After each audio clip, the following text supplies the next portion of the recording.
जी साथियों, बहुत बहुत शुक्रिया। आप लोग आज यहाँ पर इस प्रेस वार्ता में आए हैं। सबसे पहले आज एनएसयूआई का 53वां स्थापना दिवस है। तो मैं सभी नौजवान साथियों को जो एनएसयूआई में काम कर रहे हैं या करते रहे हैं, उन सभी लोगों को, संगठन के सभी पदाधिकारियों को बहुत बहुत शुभकामनाएं देना चाहता हूं आज उनके स्थापना दिवस पर। दोस्तों, आप सब जानते हैं 2013 दिसंबर में कांग्रेस पार्टी की सरकार थी और हम चुनाव हार गए थे। उसके पश्चात कांग्रेस अध्यक्ष ने, राहुल जी ने, कांग्रेस पार्टी ने मुझको कांग्रेस पार्टी का अध्यक्ष बनाया था और अध्यक्ष बनने के बाद पूरे 5 साल का कार्यकाल मेरा रहा।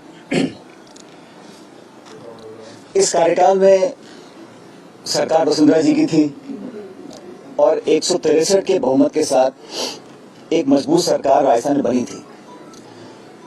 उस सरकार का लगातार हम लोगों ने विरोध किया नीतियों के आधार पर, लेकिन सबसे प्रमुख प्रहार जो उसकी सरकार की विश्वसनीयता पर रहा वो वसुंधरा जी की सरकार में हुए भ्रष्टाचार पर था।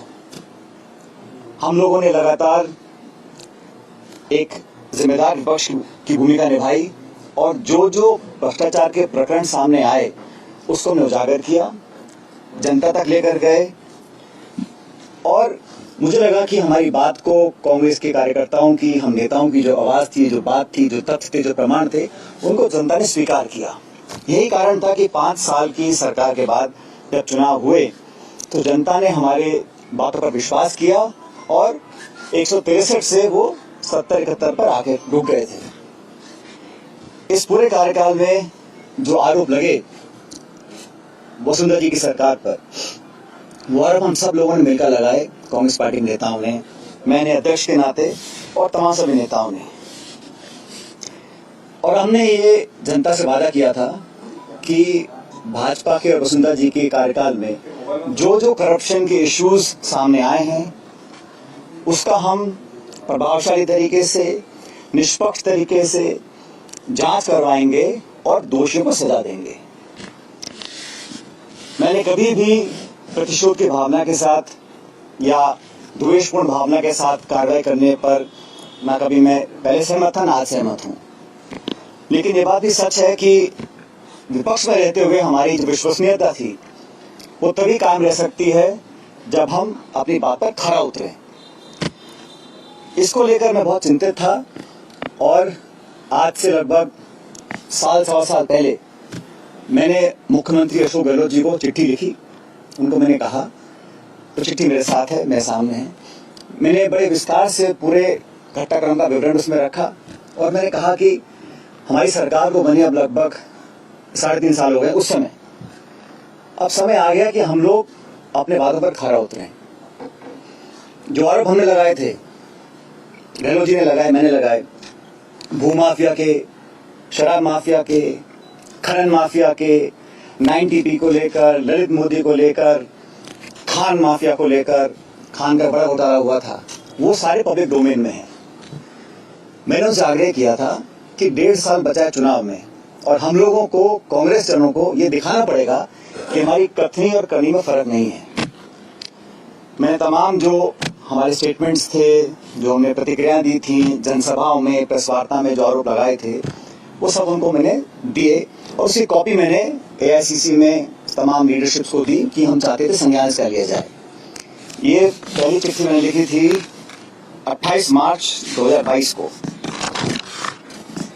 उसका मुझे जवाब नहीं मिला, तो फिर मैंने 2 नवंबर 2022 को एक और चिट्ठी लिखी। उसमें उनको बड़ा विनम्रता से आग्रह किया कि मैंने आपको पहले लिखा था, ये प्रकरण हुए, ये आरोप आपने लगाए, मैंने लगाए, पूरी कांग्रेस पार्टी ने लगाए और जनता ने हमारी बातों को विश्वास किया। तभी तो हम लोग जहां सिर्फ 21 सीटों पर रह गए थे 2018 के चुनाव में, 2013 के चुनाव में 21 से लेकर हम 100 तक पहुंचे, तो हमारी बात पर लोगों ने विश्वास किया था।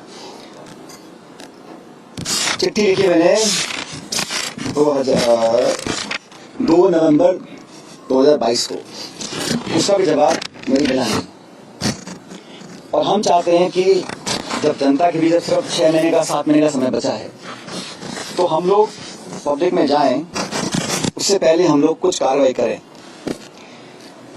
आप जानते हैं कि भारत सरकार ईडी, सीबीआई, इनकम टैक्स तमाम एजेंसीज का दुरुपयोग कर रहे हैं और ये पूरा देश जानता है, इस बात को संपूर्ण विपक्ष बोलता है, हम लोग भी बोलते हैं कि एजेंसीज का दुरुपयोग किया जा रहा है भारत में। और 95% जो छापे, नोटिस, कार्रवाई हो रही है ईडी के माध्यम से वो विपक्षी नेताओं के ऊपर हो रही है। इसको लेकर विपक्ष की तमाम पार्टियां न्यायालय तक भी गई हैं। तो एक तरफ तो केंद्र सरकार एजेंसीज का दुरुपयोग कर कर जो कांग्रेस की लीडरशिप है उनको टारगेट कर रही है। अब फर्जी केस बनाए जा रहे हैं, चाहे वो नेशनल हेराल्ड का केस है, चाहे वो यंग इंडियंस का केस है, और मुकदमों में, केसों पे सुनवाई हो रही है, पेशी लग रही है, समन्स आ रहे हैं, नोटिस आ रहे हैं। एक तरफ तो वो ऐसा काम कर रहे हैं और राजस्थान सरकार जो हमारी अपनी सरकार है, यहाँ पर जो हमारे एजेंसी संसाधन हैं उनका हम ना तो सदुपयोग करें ना उपयोग कर रहे हैं। तो ये बड़ा विचित्र मामला था, इसको लेकर बहुत मैं चिंतित था। मैंने ये प्रकरण साल भर से ज्यादा हो गया, तो आज मैं चाहता हूं कि ये बात पब्लिक डोमेन में जाए, क्योंकि कांग्रेस कार्यकर्ताओं को लगना नहीं चाहिए, पब्लिक को लगना नहीं चाहिए कि हम लोग कहते कुछ है करते कुछ है।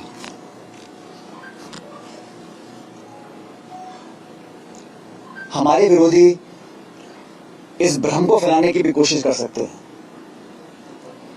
कि कहीं कोई मिलीभगत तो नहीं है, क्योंकि कांग्रेस के पिछले कार्यकाल में भी जब हमने 22,000 करोड़ का घोटाले का आरोप लगाया था, उस समय कांग्रेस सरकार ने भी एक माथुर आयोग का गठन किया था। लेकिन न्यायालय ने कहा कि जो गठन हुआ है आयोग का वो प्रॉपर तरीके से नहीं किया गया, उसमें कोई लीगल कमियां रह गई थी और उसको खारिज कर दिया। तो ये भ्रम भी फैलाया जा सकता है विरोधियों के माध्यम से। हमारे विरोधी बोल सकते हैं कि भाई ये तो मिलीभगत यहाँ पर हो रही है। और वसुंधरा जी का कार्यकाल हम सब ने पब्लिकली कहा कि राजस्थान सरकार का सबसे भ्रष्ट कार्यकाल था और तमाम प्रकरण सामने आए, उसकी लिस्ट में आप लोगों को अभी देता हूं। तो इस धारणा को तोड़ना, प्रभावी तरीके से तोड़ना कि कहीं ऊपरी मिलीभगत तो नहीं थी, बहुत जरूरी हो गया, क्योंकि चुनाव में अब सिर्फ 6-7 महीने का समय रह गया है।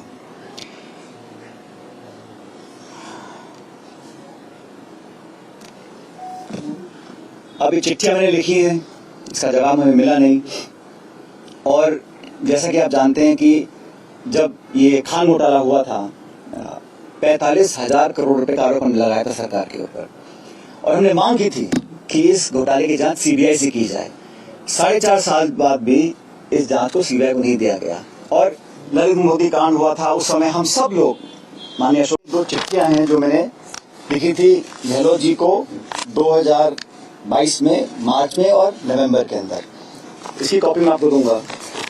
लेकिन साथ ही साथ ये जो मैं कह रहा हूं, ये सब हम एक छोटा सा वीडियो हमारे पास है जो हम इकट्ठा किया था, जो पब्लिक डोमेन में हमने बातें करी थी।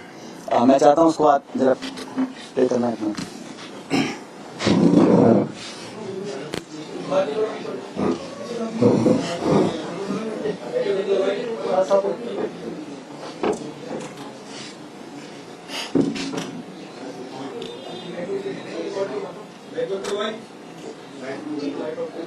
मुझे छिपा जा रहा है।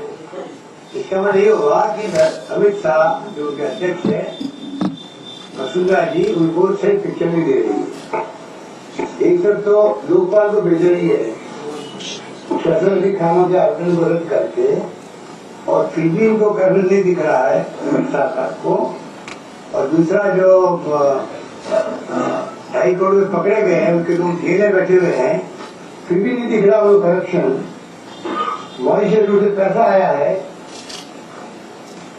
ईडी जांच शुरू कर रहा है, फिर भी वो करप्शन नहीं दिख रहा है। उसका क्या कहना है कि वो क्योंकि बीजेपी के अध्यक्ष हैं तो उनको कुछ तो बोलना ही, इसलिए बोले। और करप्शन से पार हो गए। मुख्यमंत्री का पर्यटन पूरा लोगों को IAS तक के अरेस्ट हुए, उनको बचा लिया गया, जमानत करवा ली गई, केस को दे दिया गया, लोकपाल को ट्रांसफर कर दिया गया, सीबीआई को नहीं दिया गया। जल्दी आएगा।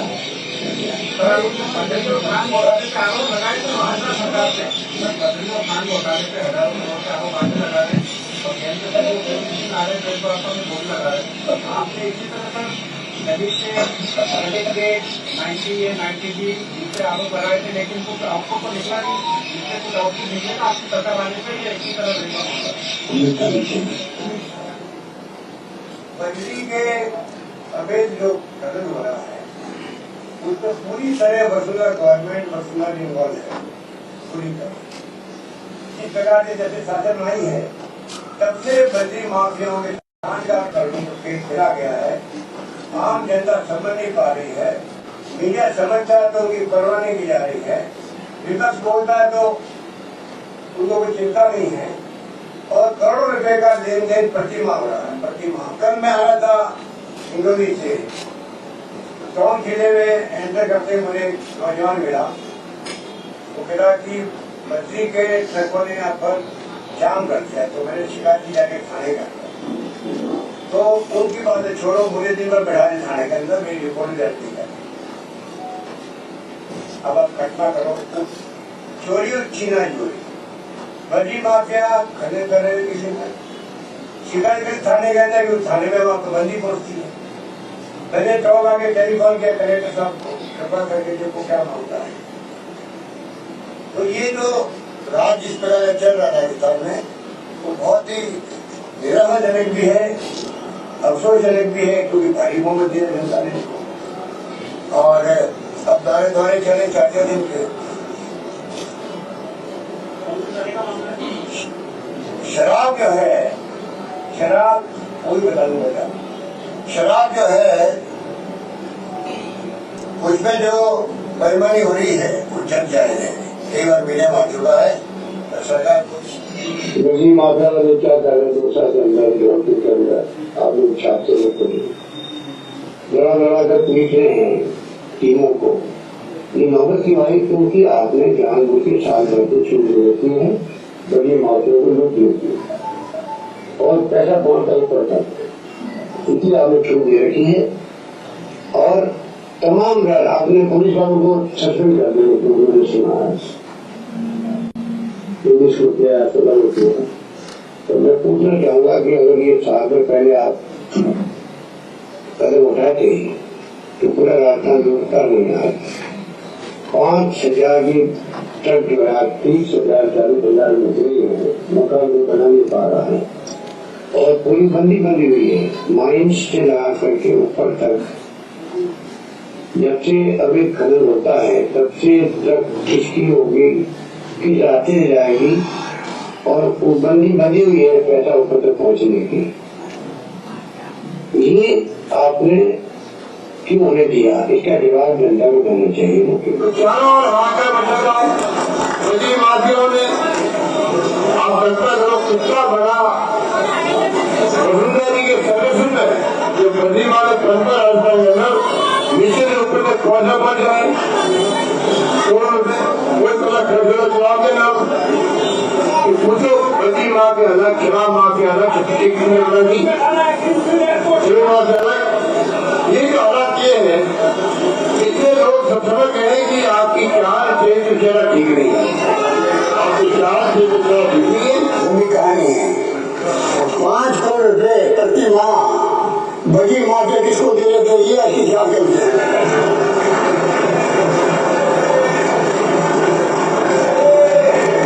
प्रतिवर्ष नहीं, प्रति माह 5 करोड़ रुपए कहाँ जा रहे थे, ये बताइए मुझे। हमसे पूछते हो कि बजरी आबकारी के अंदर तो जिस प्रकार लूट बची सरकार ने, उन्होंने रिकॉर्ड बनाया। ये बीजेपी सरकार पहली सरकार है जिसने जनता को लूटना स्वीकार करवाया, करप्शन के माध्यम से। जनता की जेब से पैसा निकालो, शराब की कीमतें बढ़ा दी गई अनऑफिशियली, और पर दुकान 25,000 रुपए वसूल किए गए पूरे राजस्थान से लाखों की। जैसे मैंने कहा, इन्होंने हर हमारी योजनाओं को नाम बदलना या काम बदलना, कमजोर करना, ये काम क्या पान चाहते हैं, इसलिए इस योजना को लेके आए।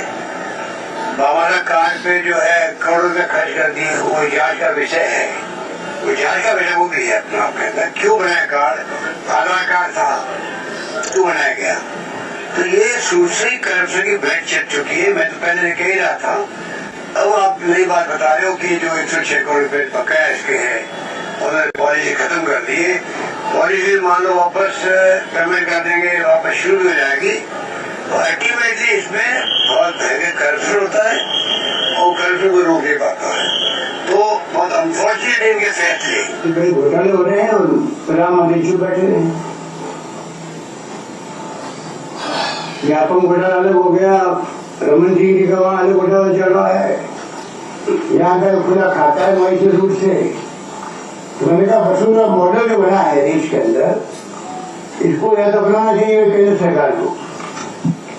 जिस रूप में पैसा आया है चेक से 10 रुपए का शेयर लगभग 1 लाख में बिका है, ये मॉडल नया मॉडल है। सब्सिडी कंपनी जो है उससे जो हमने पूरी रिफाइनरी का बजट बनाया था, उसकी बजाय प्राइवेट कंपनी को आपने 4 साल बर्बाद कर दिए और जहाँ गुमराह कर रहा है सस्ते बोल करके 40,000 करोड़ बचा दिए। कोई प्राइवेट फर्म को देना भारत सरकार की कंपनी को राजस्थान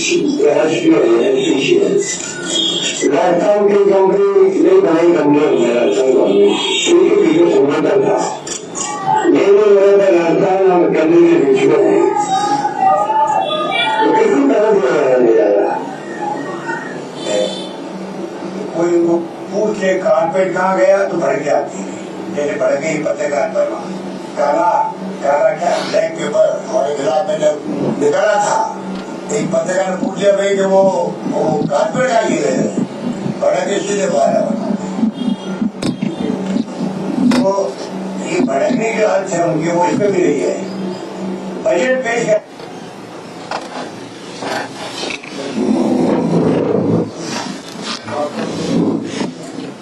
अब साथी ये जो करप्शन को लेकर गहलोत साहब ने जो बातें बोली हैं, इससे कहीं ज्यादा मैंने भी बोली थी और हमने मिलकर बोली थी, और मैं समझता हूँ समय आ गया कि इस पर हम अपनी स्थिति स्पष्ट करें।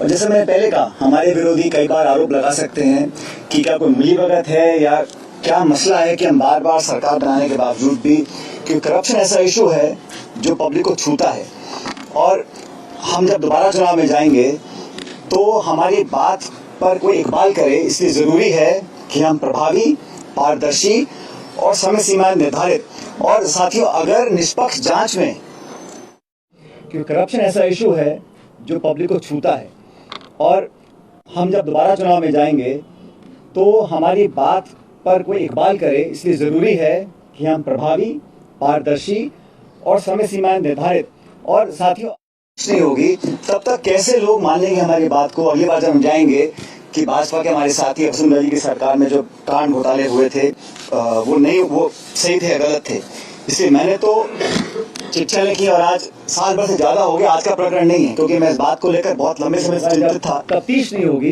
तब तक कैसे लोग मान लेंगे हमारी बात को। अगली बार जब हम जाएंगे कि भाजपा के हमारे साथी वसुंधरा जी की सरकार में जो कांड घोटाले हुए थे वो सही थे या गलत थे, इसलिए मैंने तो चिट्ठियां लिखी और आज साल भर से ज्यादा हो गया। जब हम विपक्ष में थे तब तक हमारे पास आ रहे थे, तो मैं नहीं मानता हूं कि सरकार में आने के बाद हमारे पास वो संकल्प शक्ति नहीं होगी कि हम उन तथ्यों को उजागर कर सकें। और ये जांच का विषय मैंने नहीं कहा, तो कई बार आप देखा मुख्यमंत्री जी ने बोला है, कई बार सदन में बोला है, सदन के बाहर बोला है, तो इसलिए मैं समझता बहुत जरूरी है। लेकिन दुर्भाग्यवश अभी तक इस पर कार्रवाई हुई नहीं है। 6-7 महीने में आचार संहिता लग जाएगी, इसलिए मैं ये आपसे भी आपके भी साझा करना चाहता था। और साथियों कई बार आप मुझसे सवाल पूछते हो और मैं जवाब देता हूं कि मैंने कांग्रेस लीडरशिप को राजस्थान के संदर्भ में कई सुझाव दिए हैं। मैंने कहा आप लोग कई बार, उनमें से एक सुझाव ये भी था कि पार्टी की साख बचाए रखने के लिए पार्टी के नेताओं द्वारा दिए गए आश्वासन और भाषण ऐसे ना लगे कि हम सिर्फ चुनावी रोटी सेकने के लिए झूठे मूठे आरोप लगाते हैं और सत्ता में आने के बाद हम सब भूल जाते हैं। तो ये सुझाव भी मैंने लीडरशिप को दिया था। लेकिन अभी तक इस पर कार्रवाई हुई नहीं है, ये हम सब जानते हैं। इसी को देखते हुए, क्योंकि 11 अप्रैल को महान समाज सुधारक लगभग 200 साल पहले जन्मे ज्योतिबा फूले जी की जयंती है, इसलिए मैं 11 अप्रैल को राजस्थान में शहीद स्मारक के ऊपर एक दिन का अनशन करूंगा, इस बात को दोबारा रखने के लिए कि करप्शन को लेकर हमारी सरकार जो कहती है हम कर दिखाएंगे। और एक दिन का अनशन 11 अप्रैल को मैं रखूंगा शहीद स्मारक पर। इस बारे में मैंने जिला प्रशासन को सूचित कर दिया है। अनशन करप्शन के खिलाफ कार्रवाई करने को रखा जाएगा। अब तक जो हम नहीं कर सके 4.25 साल में, उसको करने के लिए, ताकि मैं फिर कहना चाहता हूं, जनता जनार्दन है और हर पार्टी को अपनी बात पर विश्वास कायम कराने के लिए प्रमाण देना जरूरी है। तो इसलिए अपनी बात को लेकर मैं शहीद स्मारक पर 11 अप्रैल को ज्योतिबा फूले जी की जयंती है, उस दिन एक दिन का अनशन रखूंगा। क्या ये माना जाए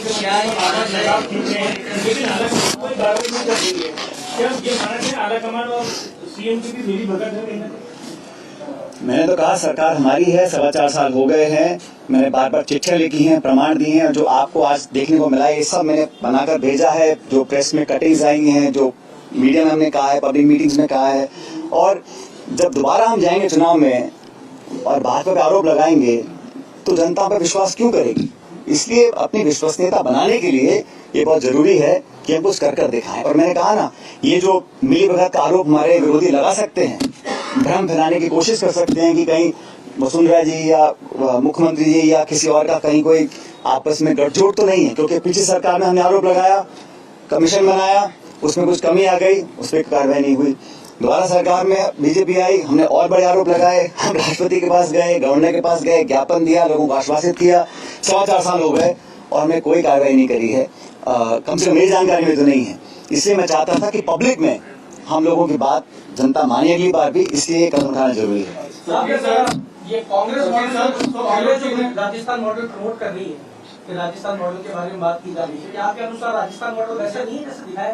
भाई मैंने तो जो मुझे इशू लगा पब्लिक डोमेन में आना चाहिए, जिस इशू को लेकर मैं 5 साल में संघर्ष किया, और मैं जब अध्यक्ष था तब हम सब लोगों ने, ये ऐसा नहीं है कि किसी, मैंने तो अशोक जी से बहुत ज्यादा बोला है इस बारे में, हम सब ने बोला है, लेकिन सरकार जब बनी है तो पार्टी की सरकार बनी है। तो इसलिए मैं चाहता हूं जो हम बोल रहे हैं, सदन के अंदर बोल रहे हैं, जांच का विषय है, जांच का विषय है, जांच का विषय है, कितनी बार मैंने बोला, कितनी बार गहलोत साहब ने बोला, तो उस पर तो हमें कार्रवाई करनी अभी तक नहीं करी, ये बहुत बड़ा सवाल है। और समय कितना बचा है? सुझाव पार्टी क्यों नहीं मानती, क्या लगता है? ये सुझाव पे कार्रवाई करने का काम सरकार का है, इसमें संगठन का कोई ज्यादा लेना देना नहीं है, सरकार की जिम्मेदारी है। क्या करें? मैं बैठूंगा जी, हाँ गोयल साहब मैं बैठूंगा। सचिन सर, अशोक गहलोत जी ने तो आपके ऊपर भी बहुत सारे आरोप लगाए, लेकिन आपने तो उन आरोपों को कोई जवाब ही नहीं दिया आज तक। भाई आरोप नहीं लगा रहा हूं मैं, आपने मेरे ढंग से सुना नहीं। मैं तो सिर्फ तथ्य प्रमाण के साथ रख रहा हूँ सामने, अब तक का इतिहास बता रहा हूँ और हमें क्या करना चाहिए इस पर अपना बात रख रहा हूँ। आरोप प्रत्यारोप मैं नहीं करता हूँ।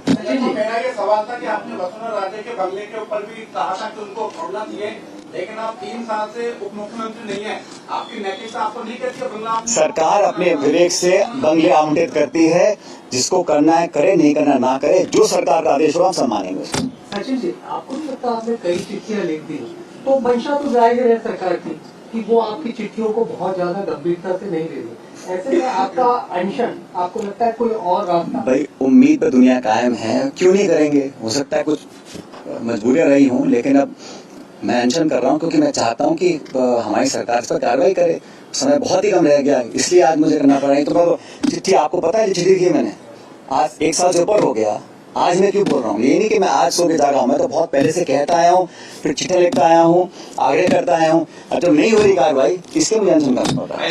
ये माने कि अब आप आर पार की लड़ाई कर रहे हैं, क्या आर पार की लड़ाई भ्रष्टाचार के खिलाफ है या सरकार के खिलाफ? शशि जी, मैं तो एक इशू उठा रहा हूँ जो मेरे कार्यकाल में अध्यक्ष में था, हम सब लोगों ने उठाए थे और कई बार कहा था, उस पर कार्रवाई हो, ये मैं चाहता हूँ। इतना मेरा लिमिटेड ऑब्जेक्टिव है। जो पहले आपने मुद्दे उठाए, इससे पहले जो जिन लोगों पर कार्रवाई होनी थी, अनुशासन हिंसा की थी 25 सितंबर को, तो क्या आज का इशू जो आपको बता दिया मैंने, वो तो दूसरा इशू है। जब अनशन पे बैठेंगे उसके बाद जो आपने 2 पत्र पहले भी लिख चुके, कार्रवाई नहीं हुई, अनशन पे बैठने के बाद सरकार कार्रवाई करेगी अपनी बात, जो पुरानी बात कही थी उस पर अमल करेगी? मैं उम्मीद रखता हूँ। पायलट साहब 11 अप्रैल को आप अनशन की बात कर रहे हैं, काफी लेट नहीं कर दिया आपने क्या?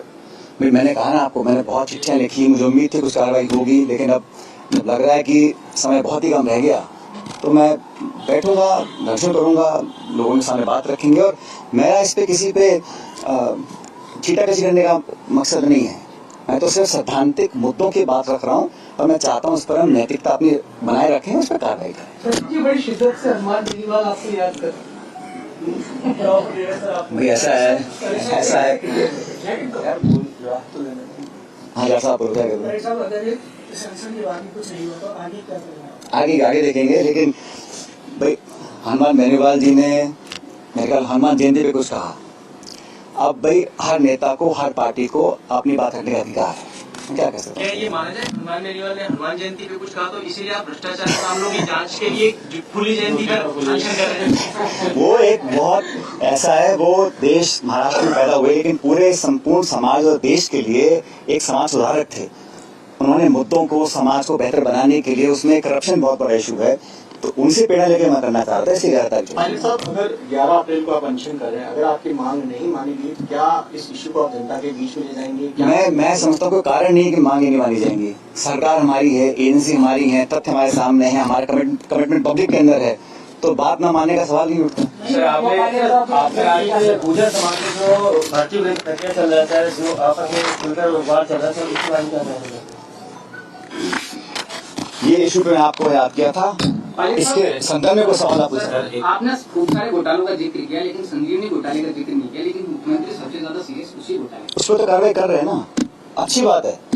किसी भी करप्शन को उजागर अगर वो होता है, उस पर कार्रवाई हो, तफ्तीश हो, पुलिस केस बने, इंक्वायरी हो, FIR हो, उसमें अच्छी बात है, तो सच्चाई सामने आनी चाहिए, उस पर करें, बहुत अच्छा कर रहे हैं। तो जिन पे नहीं कर रहे हैं उस पर करना चाहिए। मैं कहना चाहता हूं साहब संजीवनी घोटाले में सरकार प्रोएक्टिव होकर काम कर रही है, SOG के माध्यम से पहले आरोपियों को बुलाया जा रहा है, केस दर्ज कराया जा रहा है।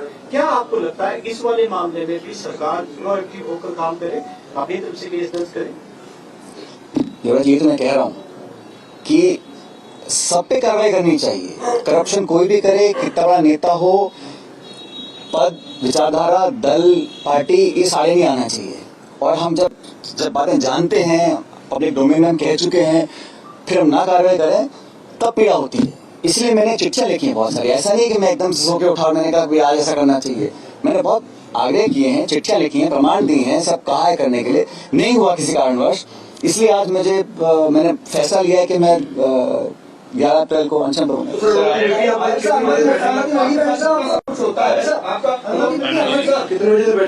11 बजे से टाइम एक दिन का अनशन कर रहा हूँ। मैंने सूचित कर दिया जिला प्रशासन को कि शहीद स्मारक पे 11 बजे बैठूंगा। मैं तो अकेली बात कर रहा हूँ आप लोग। सब कुछ होता है, पिछले 4.5 साल में बहुत कुछ हुआ है, आपका BP का नॉर्मल रहता है या? मेरा बिल्कुल नॉर्मल रहता है। हाँ, भाई साहब आपने बात कही कि आपने ना केवल चिट्ठियां लिखी है मुख्यमंत्री अशोक गहलोत को, पर जो प्लान आपने आलाकमान के साथ डिस्कस किया था राजस्थान में कैसे सरकार वापस आए, उसमें भी आपने बात, मैंने एक तो खुलासा कर उसमें भी दिया, आपने बात कही थी। तो क्या आलाकमान की भूमिका पर भी आप सवाल?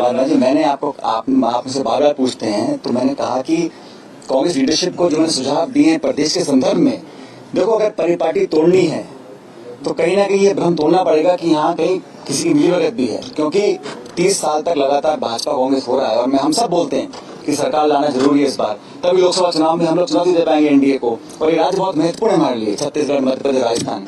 तो यहाँ पर इस स्टेट को लेकर जो सुझाव मैंने दिए थे उनमें से एक सुझाव ये भी है, ये कहना चाह रहा हूँ आपको।